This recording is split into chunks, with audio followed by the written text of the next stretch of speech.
495 AD में भारतीय भिक्षु बुद्ध भद्र ने शालिन टेम्पल की स्थापना की। फिर 32 साल बाद बोधि धर्मन शाओलिन टेम्पल पहुंचे। बोधि धर्मन ने जैन बुद्धिज्म का प्रचार किया। कहते हैं बोधि धर्मन ने शालिन मंक्स को बीमार और कमजोर पाया, इसलिए उन्होंने कुछ एक्सरसाइज मंक्स को सिखाई जो उन्होंने पहले भारत में विकसित की थी, जिन्हें बाद में ये जिन जिंग कहा गया। इन एक्सरसाइज से शाओलिन के मंक्स फिट रहने लगे और लंबे समय तक ध्यान करने में सक्षम हुए। उस समय शाओलिन मंक्स के सामने दो चुनौतियां थी। घने जंगलों में कई डाकू और चोर छिपा करते जो अक्सर शांति प्रिय मंक्स को परेशान करते। दूसरी चुनौती थी कि पास के जंगलों में कई जानवर भी थे जिनसे जान जाने का खतरा बना रहता। फिर शाओलिन मंक्स ने अपने शिष्यों के साथ मिलकर एक सॉल्यूशन ढूंढा कि क्यों ना हम इन जानवरों से लड़ाई की शैली सीखें। कुछ मंक्स ने जानवरों के लड़ने की शैली को एनालाइज किया और उनके मूव्स को कॉपी करना शुरू कर दिया। इसके बाद मंक्स ने पाया कि नई तकनीक से वे खुद से ज्यादा ताकतवर और अनुभवी फाइटर्स को आसानी से हरा पा रहे हैं। कुछ ऐसी ही कहानी है शाओलिन वॉरियर बैंग लैंग की। बैंग लैंग पिछले कई सालों से कुंफू का अभ्यास कर रहे थे, लेकिन वह एक बार में एक से ज्यादा फाइटर्स को नहीं हरा पा रहे थे। एक बार जंगल से गुजरते वक्त बांग लैंग ने देखा कि एक छोटा सा प्रेइंग मेंटिस अपने से 3 गुना बड़े कीड़े को लड़ाई में हरा रहा है। यह देखने के बाद बैंग लैंग ने मेंटिस को पकड़ लिया और काफी समय तक मेंटिस के मूव्स और तरीकों का अध्ययन किया। बैंग लैंग ने पाया कि मेंटिस लड़ने के लिए अधिकतर हाथों का इस्तेमाल करता है। इसके बाद बैंग लैंग ने नई कुंफू टेक्निक विकसित की, जिसमें मेंटिस के साथ साथ बंदरों के पैरों की स्टाइल जोड़ी और कई जानवरों के मूव्स जोड़कर नई टेक्निक इजाद की। जब इस नई टेक्निक स्टाइल में वे पारंगत हो गए, तब उन्होंने शाओलिन लौटकर कई अनुभवी मंक्स को एक साथ परास्त किया। शाओलिन के हेडमास्टर बहुत प्रभावित हुए और उन्होंने प्रेइंग मेंटिस स्टाइल को कुंफू में शामिल कर लिया और 800 साल बाद आज भी ये कुंफू की एक खास टेक्निक में से एक है। शाओलिन टेम्पल का इतिहास काफी उतार चढ़ाव भरा रहा है। शासकों को शाओलिन की बढ़ती ताकत और युद्ध कौशल से भय था, इसलिए कई बार शाओलिन टेम्पल को जला दिया गया। उनकी किताबें, लेख और धरोहर समय समय पर नष्ट किए जाते रहे। कई बार मंक्स को कैदी बनाया गया। फिर 1980 के दशक में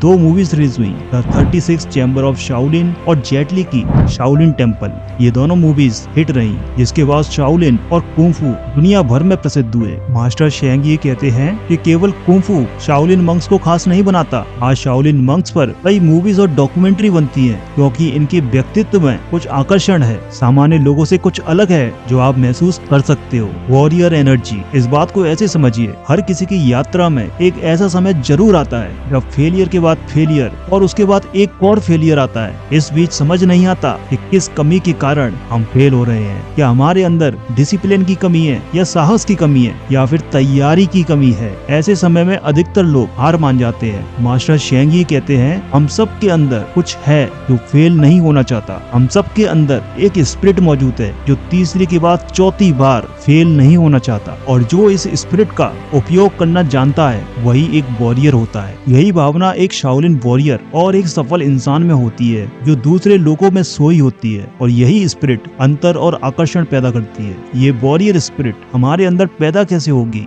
ये पैदा होगी कमिटमेंट टू दी प्रैक्टिस से, unwavering commitment to the practice. एक शाओलिन मंक अपनी प्रैक्टिस के लिए हर कीमत पर कमिटेड होता है और असफलता के बाद भी प्रैक्टिस पर टिके रहता है, क्योंकि उसे पूरा भरोसा होता है कि वह अभ्यास के दम पर किसी भी रुकावट को पार कर सकता है। इसी कमिटमेंट का एक छोटा सा उदाहरण है वाओ शी वोंग या मैत्रेय की प्रैक्टिस। इस प्रैक्टिस में शाओलिन मंक छोटी उम्र में एक पेड़ चुनते हैं, फिर हर दिन और दिन में कई बार इस पेड़ को कसकर कट के जमीन से उखाड़ने की कोशिश करते हैं। महीनों निकल जाते हैं लेकिन कुछ नहीं होता, लेकिन प्रैक्टिस जारी रहती है। 1 साल के अंदर मंक्स के बाजू, सीने, पेट और जांग की मसल इतनी ताकतवर हो जाती है कि वे पेड़ के तने को हिलाने लगते हैं। शाओलिन के स्टूडेंट्स जीवन भर ये अभ्यास करते हैं और छोटे बड़े पेड़ को उखाड़ने की ताकत विकसित कर लेते हैं। अभ्यास पर कमिटमेंट के चलते शाओलिन मंक्स इतनी ताकत विकसित कर लेते हैं कि अगर वे किसी व्यक्ति को जकड़ लें तो उसे भारी नुकसान पहुंचा सकते हैं। शाओलिन टेम्पल का दूसरा प्रिंसिपल है जिससे हम सीख सकते हैं, वो है the principle of the present moment. Shaolin master present moment की बड़ी सुंदर डेफिनेशन देते हैं। इस मोमेंट को स्वीकार करो, जो कुछ इस मोमेंट में है और जो कुछ इससे जुड़ा हुआ है उसे स्वीकार करो। ये मोमेंट तुमको जहाँ ले जा रहा है उसे भी स्वीकार करो, फिर इसे इसे तत्काल जाने दो। शाओलिन में सिखाते हैं कि अगर आपके जीवन में कुछ ऐसी चीजें प्रकट हो रही हैं जो आपको पसंद नहीं है तो इसे अपनी ओर मत खींचो, डोंट पुल। और कुछ ऐसी चीज जो आपको पसंद नहीं है जिसे आप तुरंत रिजेक्ट करना चाहते हो तो आप उसे दूर मत धकेलो, डोंट पुश। जहाँ कोई खींचतान नहीं होती उसी को कहते हैं प्रेजेंट मोमेंट। शाओलिन मंक्स सुबह उठकर विशेष रूप से की गोंग का अभ्यास करते हैं। की गोंग की प्रैक्टिस में शाओलिन मंक्स शरीर और सांस पर फोकस करते हुए प्राण शक्ति यानी कि की को पूरे शरीर में प्रवाहित करते हैं और उस समय पूरी तरह से प्रेजेंट रहते हैं। दोस्तों, आप भी प्रेजेंस बढ़ाने के लिए सूर्य नमस्कार, योग और की गोंग की मदद से हर दिन सुबह प्रेजेंट मोमेंट में रहने का अभ्यास कर सकते हो। शाओलिन टेम्पल का तीसरा प्रिंसिपल है एक्सेप्टेंस। शाओलिन में कहते हैं खुद को शून्य बनाओ, टर्न योरसेल्फ इनटू जीरो। तकलीफ, संकट, डाउट, किसी को कंट्रोल करने की इच्छा मत करो, सब कुछ जाने दो, केवल अपनी प्रैक्टिस पर भरोसा रखो। जब मंक्स शाओलिन टेम्पल में प्रवेश करते हैं तो वे 3 बार दंडवत प्रणाम करते हैं। यह शरीर, मन और भावनाओं पर कंट्रोल छोड़ने का यानी स्वीकारने का प्रतीक है। स्वीकारने से मन को शांति मिलती है। Acceptance leads to inner peace. जब आप अपनी अच्छाइयों और बुराइयों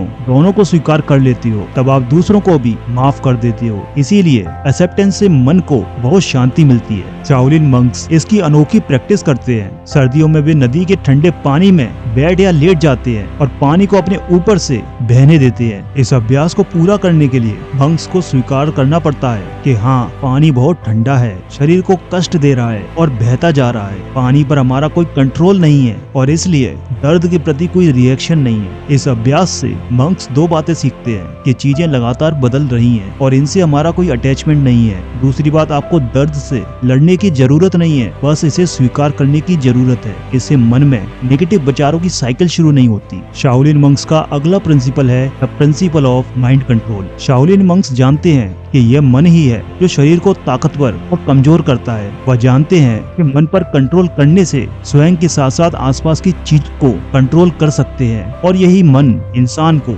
अपराजय बनाता है। राजयोग में स्वामी विवेकानंद भी यही कहते हैं कि आपको दूसरों को कंट्रोल करने की जरूरत नहीं है, आपको केवल अपने मन को कंट्रोल करना है। बाकी आपके आसपास और परिस्थितियां सब कुछ अपने आप कंट्रोल में आ जाएंगे। शाओलिन मंक्स जानते हैं कि मन की ताकत शरीर, सांस और विचारों में फैली हुई है। वे कुंफू के अभ्यास से इन तीनों शक्तियों को एक करते हैं। शाओलिन में कहते हैं कि मंक्स में इतना धैर्य होना चाहिए, इतना कंट्रोल होना चाहिए कि जब वह अपने अंदर सबसे बुरा महसूस कर रहे हो तब भी अपना सबसे बेस्ट करने की कोशिश करें। मन पर ऐसा कंट्रोल विकसित कैसे होता है? शाओलिन दर्शन में कहते हैं discipline leads to self control. Mind control पाने के लिए हमें 3 चीजों में डिसिप्लिन लाना है, अपने विचारों में, भावनाओं में और एक्शंस में। तीनों में डिसिप्लिन रहना है। अगली बात जिससे हम सीख सकते हैं वह है शाओलिन मंक्स का डेली रूटीन। मंक्स का डेली रूटीन बहुत इंटेंस है, लेकिन इसमें खास बात जो हम सबको सीखनी चाहिए वह है कि शाओलिन मंक्स सुबह 5 बजे उठते हैं और 5:15 से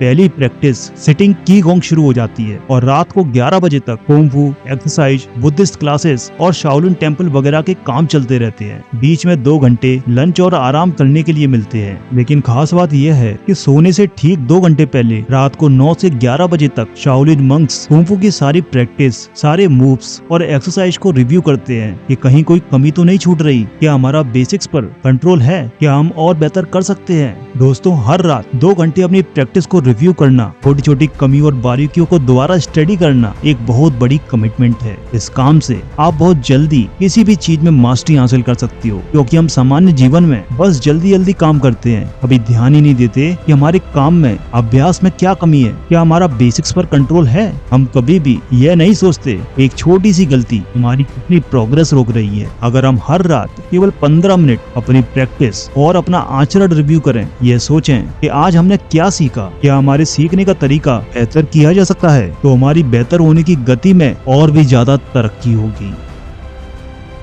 दोस्तों, स्क्रीन पर शो हो रहे आप इन 2 वीडियोस को भी जरूर देखें। इन वीडियोस से आपको बहुत कुछ सीखने को मिलेगा और आपको बहुत सारी इंस्पिरेशन मिलेगी। मैं इसी तरह की वीडियोस आपके लिए आगे भी लाता रहूंगा।